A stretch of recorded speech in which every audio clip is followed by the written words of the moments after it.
Hello, I'm Larry Wilson, and welcome to the July 2003 Tape of the Month. Today we're going to begin a new series titled The Book of Daniel. This is series number 213, and I hope you don't miss one segment of this seminar. During this seminar, I'm going to be referring to my book, Daniel, Unlocked for the Final Generation, as a study guide. Now, if you don't have a copy of this book, I hope you will call the office and obtain one so that you can follow along as we study. I'm going to begin this seminar with a short quiz. I'm going to ask some questions about the book of Daniel, and I want you to carefully consider each question before you answer. If possible, write your answers down and let's see just how well you do. Write them on the arm of the couch if nothing else. So let's go to the computer screen and let's take the first question. True or false? The book of Daniel was primarily, and I'm emphasizing the word primarily here, written for the last generation. The book of Daniel was primarily written for the last generation that would live on earth. True or false? Well, notice what the answer is. True. In Daniel 12, verse 4, the angel said to Daniel, "Close up and seal the words of the scroll until the time of the end." Until the time of the end. The book of Daniel is closed up and sealed until the time of the end. Notice this verse in verse 9. He, that is the angel, replied to Daniel, "Go your way, Daniel, because the words are closed up and sealed." For who? Those that will live at the time of the end.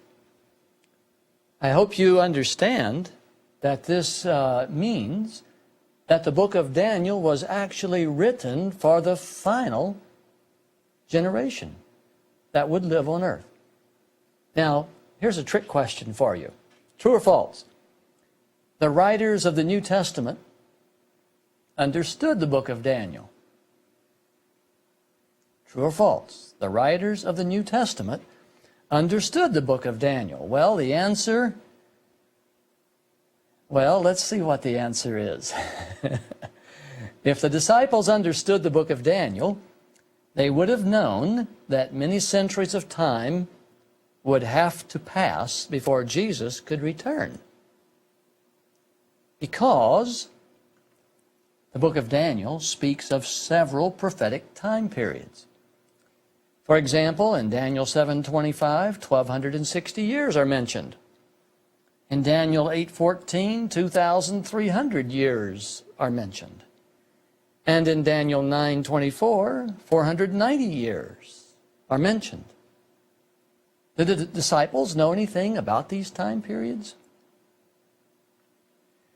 Jesus didn't want the disciples to know that he would not be returning to earth for 2,000 years. This knowledge would have crushed them and the Christian movement. In Acts chapter 1, verse 7, Jesus said to his disciples, they wanted to know, of course, when he was coming back, and he said, "It is not for you to know the times or dates the Father has set by his own authority." Now he says to his disciples, it is not for you to know the times or dates the Father has set, indicating that the Father has set dates. by his own authority. Now, most Christians insist that Acts 1:7 is applicable forever. That is, no one can ever know the times and dates the Father has set.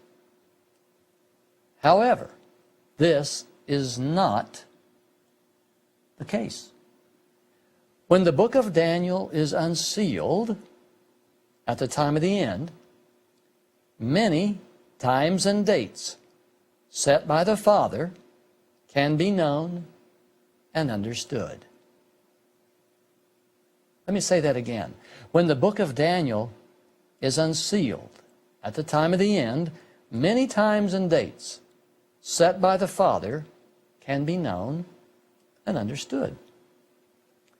Jesus spoke to his disciples as he did, telling them it wasn't for them to know because A, it was not the time of the end, and B, he did not want to discourage the disciples. On one occasion in John 16:12, Jesus said to his disciples, "I have much more to say to you, more than you can now bear," implying to hear.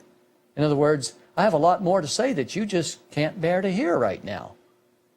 If Jesus had told them it would be more than 2,000 years before he would return, the disciples would have given up hope. They would have lost their enthusiasm, and their discouragement would have caused the Christian movement to implode. So, after Jesus went to heaven, the disciples came to some conclusions about the timing of Christ's return. And notice I have emphasized these next four words: on their own accord. I'm going to try to show you that the disciples concluded that Christ was returning soon without Jesus ever saying such. They just thought it and wrote it on their own. Let's notice what Peter wrote. 1 Peter 4:7. Peter wrote, "The end of all things is near." In fact, on the day of Pentecost, in Acts chapter 2, Peter got up and stood before the assembly, and he said to them, "Men and brothers, this is that which was prophesied by Joel, that in the last days God would pour out his Spirit." Peter was convinced that the end of all things was near. He believed that Jesus would be returning from heaven just any day now. And that's why he wrote as he did. Now let's notice what John wrote in 1 John 2:18. "Dear children, this is the last hour." The Apostle John thought Jesus would be returning very shortly, and he said, "This is the last hour." Look at James, the brother of Jesus. In James 5:8, he writes, "The Lord's coming is near. Be alert, be sober. The Lord's coming is near." Now, Paul thought the coming of Jesus, the second return of Christ, was very, very short. Notice what he writes. "What I mean, brothers," 1 Corinthians 7:29, "what I mean, brothers, is that the time is short. From now on, those who have wives should live as if they had none." In other words, Paul is saying, stop having sexual relations. You don't hear this verse preached about too often, 1 Corinthians 7:29. But the idea in Paul's mind must have stemmed from Exodus 19, verse 15, where when the children of Israel came to Mount Sinai and were getting ready to meet the Lord, God told them that they were to cease from sexual relations as they came before him. And this is perhaps where Paul draws the idea that time is short, the coming of the Lord is near, and those who have wives should live as if they had none. And what Paul is really saying is that stop having sexual relations. Devote yourself to getting ready for the return of the Lord Jesus Christ. Paul's understanding, of course, is that Jesus was coming imminently, soon, in his lifetime. James, Peter, John, Paul, they all thought that Jesus would be returning to them very soon. Paul writes in Romans 13:12, "The night is nearly over. The day is almost here." Talking about the day of the Lord. "So let us put aside the deeds of darkness and put on the armor of light." Now, I want you to notice the use of the, quote, inclusive word "we" by the Apostle Paul as he talks about the return of Jesus.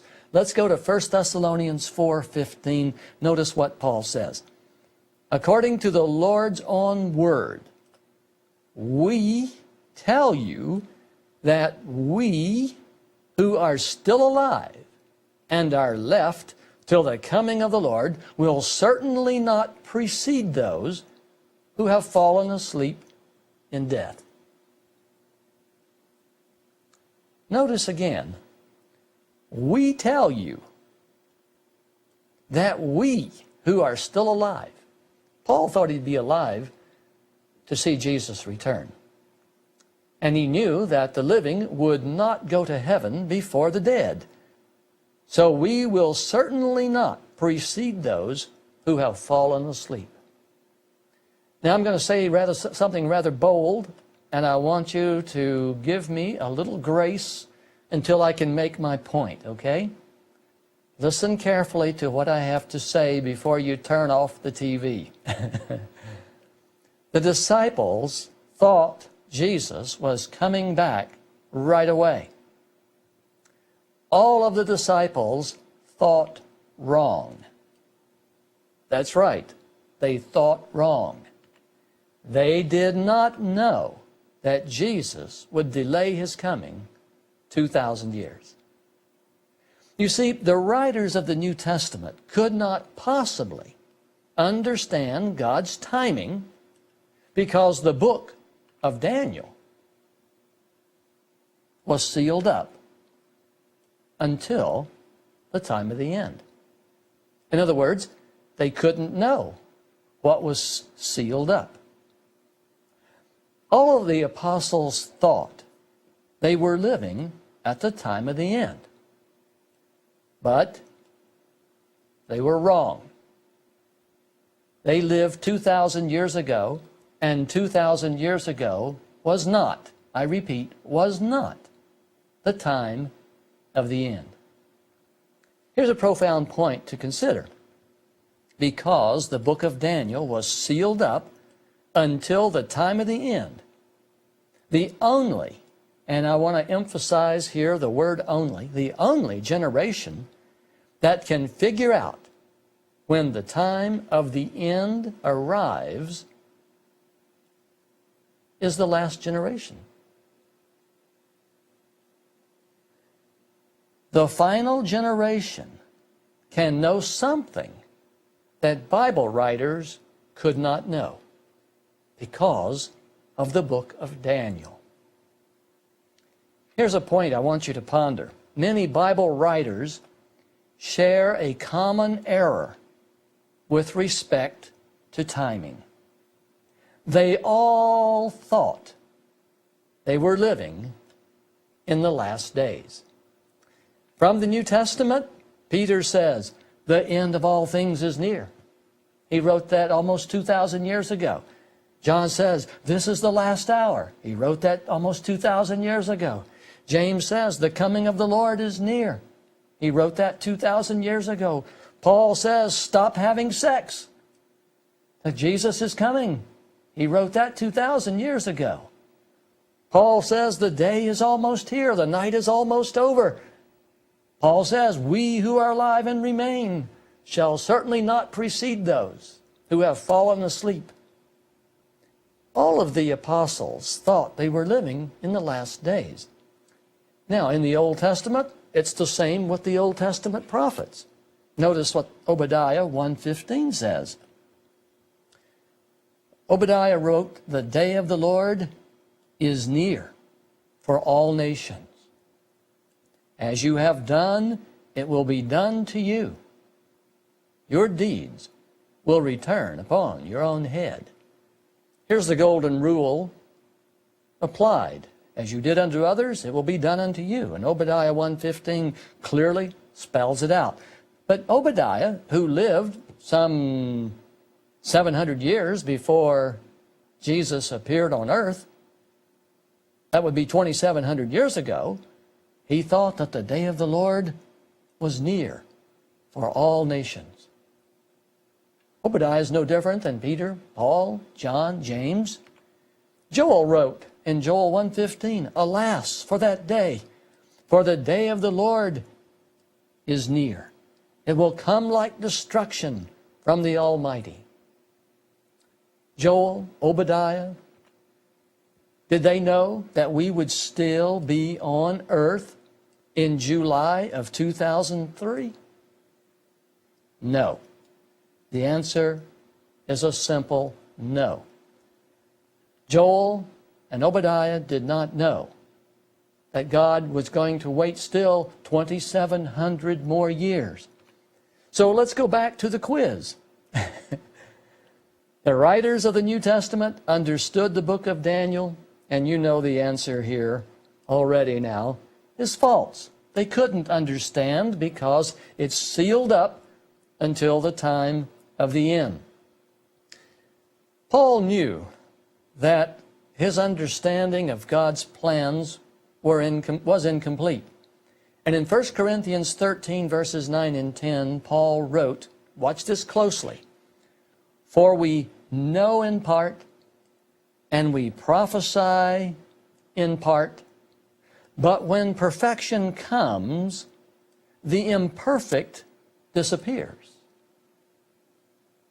What is Paul saying? He's saying that our knowledge of God's plans is partial, incomplete. And our prophecies are partial and incomplete. But when the perfection comes, the imperfect will disappear. True or false? I got to hide the answer here. Somehow my answer popped up on the screen. Daniel understood everything he was shown in vision. This is a good question for you to consider for a moment. The book of Daniel was sealed up until the time of the end, but does that mean that Daniel understood everything he was shown? The answer is false. Daniel did not understand the things that he saw. Notice what he writes here in Daniel 8, verse 27. "I, Daniel, was exhausted after having received this vision," in Daniel 8, "and lay ill for several days." He was sick from seeing what he had been shown. "Then I got up and went about the king's business. I was appalled by the vision. It was beyond understanding." Daniel didn't understand what he saw, but he understood enough of it that it made him very ill, and he was exhausted and lay ill in bed several days from this vision. Here's an interesting point. God gave 5 visions to the ancient prophet Daniel for the benefit of a generation that would live 2,600 years later. Let me take you to my little drawing tablet. I want to draw something for you to look at. I want you to consider this for a moment and see if it makes any sense to you. We're going to put a timeline here on our little chart, and this X represents, let's say, 600 BC, when Daniel lived upon the earth. And this X represents July of 2003, when we're living today. And of course, you can see the distance between these two X's is 600 years. Okay? Now, here's an interesting point that I'd like for you to consider. When God spoke to Daniel and chose him to be a prophet, the messages given to Daniel are like a time capsule that are stored away until the time of the end. And then the book of Daniel becomes the most important book in the Bible. Certainly the only book that is sealed up for the final generation.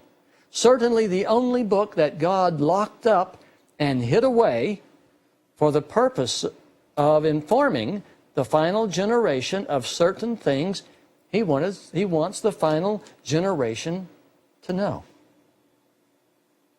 The book of Daniel was not for the benefit of the apostles who lived at this point in Earth's history. And I've drawn a line here at the time of representing the time of Christ. The book of Daniel was not for the Christians who lived in the medieval centuries. The book of Daniel is sealed up and reserved and held in escrow or in a time capsule until the time of the end. No other book in the Bible has this feature. No other book in the Bible has these qualifications. And it's interesting that when the final generation finally arrives on earth, nobody wants to hear what Daniel has to say. I shouldn't say no one. Few people really are concerned. When was the last time you heard a really good sermon about the book of Daniel? God gave 5 visions to the ancient prophet Daniel for the benefit of a generation that would live 2,600 years later. Now, this doesn't mean that certain things in the book of Daniel can't be understood. Let me show you a dream that King Nebuchadnezzar had. Here's a crude little animation that I've made. You remember in Daniel chapter 2, King Nebuchadnezzar had a dream. And in this dream, he saw a metallic man. And this man had a head of gold and a chest of silver. And he had thighs of brass, legs of iron, feet of iron and clay, and toes of iron and clay. And these metals in this metal man represent the kingdoms of men. And God showed the king what was going to happen eventually to the kingdoms of men. That out of the sky a giant rock would come and would destroy the kingdoms of men and establish a new world, a new heaven and a new earth. Now, this little vision, this little dream only takes 15, 20 seconds to watch. And boy, is there quite a story in the book of Daniel about this vision. But this is basically all that God showed King Nebuchadnezzar. And he showed him that the kingdoms of men on earth were temporary. Now, let me take you to another little animation here that I'd like for you to watch. The king was shown the future, and God lays the future out to King Nebuchadnezzar in 7 steps. Let's notice. You may notice that we have the head, the chest, the thighs, the legs, the feet, then the toes, and then the rock. And you can see that these elements in prophecy represent kingdoms, nations, and the number 7 representing the completeness or the entirety or the wholeness of this story. And the blue bar that you see creeping across the bottom of the screen represents the progression of time from the days of Nebuchadnezzar down to the time when the rock will destroy the kingdoms of men and set up his own kingdom. And of course, the Rock of Ages is no one other than Jesus Christ. The Rock of Ages. Let me play this again. God showed King Nebuchadnezzar 7 great entities and the progression of time over 2,600 years in the metal man tells us very clearly what the order of events will be. Let me just pause here for a second. Let's back up there and notice that we see Babylon, Persia, Greece, Rome, then many nations represented by the feet, and then 10 toes representing the 10 kings who will be in power at the time when Christ comes and destroys the kingdoms of men. And these are the 10 kings in Revelation 17 that will make war against the Lamb. You can see 2,600 years covered in just a very simple vision. God is so amazing. You know, God's interest in the number 7 is also very fascinating to me. In the book of Revelation, we find 7 trumpets, 7 seals, 7 churches, 7 bowls, 7 thunders. You know, in just the physical world, there's 7 notes in the musical scale, 7 colors in the rainbow, 7 continents, 7 days in the week. You know, God's interest, Jesus' 7 sayings on the cross, God's interest in the number 7. 7 represents wholeness or completeness. And here he laid out for King Nebuchadnezzar, you know, the entire history of earth in just 7 little steps. And you can see the head, the chest, the thighs, the legs, the feet, the toes, and then the rock. You have a completeness representing, found in the number 7. Well, all of this combines to tell us one very interesting thing, that the intended generation is actually here. The book of Daniel, the time has come to study the one book of the Bible that was exclusively written for us. We don't hear much about it on television and radio today, but people need to hear about Daniel's prophecies. People need to know that we are living at the time of the end. So I hope that you will tell your friends and relatives about this seminar. I hope that you will share your tapes with them or tell them about, they can go to our website at www.wake-up.org. And you can watch these seminars on the internet. We stream the video right to you at your convenience. So we want you to tell your friends so they can enjoy and study and become acquainted with the contents of this study on the book of Daniel. Well, true or false? The time of the end has arrived. That's a trick question we're going to look at in our next segment. But I can tell you right now the answer to this is true because we're out of time. We're going to close this segment of our seminar and we will resume in just a moment.